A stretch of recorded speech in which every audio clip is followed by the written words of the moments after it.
করতেন। যখনই আমরা বিভিন্ন ধর্মের নেতৃবর্গের সঙ্গে মিলিত হতাম গুলশান কার্যালয়ে, তিনি সবসময় একটা কথা বলতেন যে আপনারা কেউ নিজেদেরকে সংখ্যালঘু ভাববেন না। বাংলাদেশ একটা হচ্ছে অসাম্প্রদায়িক দেশ, এখানে সবাই সমান এবং সকলের সমান অধিকার রয়েছে। আরও বেড়ে গেল আজ থেকে যে যত প্রতিশ্রুতি শুধু নয়, বাংলাদেশকে সত্যিকার অর্থেই একটি অসাম্প্রদায়িক বাংলাদেশকে একটি প্রগতিশীল বাংলাদেশকে একটি সমৃদ্ধ বাংলাদেশ হিসেবে গড়ে তুলতে আমাদের নেতা সঠিকভাবেই নেতৃত্ব দেবেন।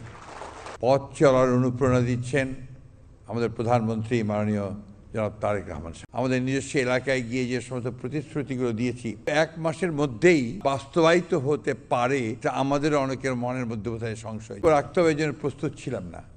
কিন্তু অভূতপূর্ব এই অনুষ্ঠানে আমি সত্যি অভিভূত।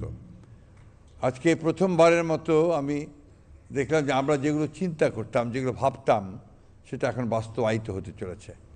বিশেষ করে নির্বাচনের পূর্বে আমরা আমাদের নিজস্ব এলাকায় গিয়ে যে সমস্ত প্রতিশ্রুতিগুলো দিয়েছি, সেই প্রতিশ্রুতিগুলো 1 মাসের মধ্যেই যে বাস্তবায়িত হতে পারে, এটা আমাদের অনেকের মনের মধ্যে বোধহয় সংশয় ছিল। আমি আবারও তাকে আন্তরিক ধন্যবাদ জানাতে চাই যে আমরা যেন বাস্তবায়িত করতে পারি।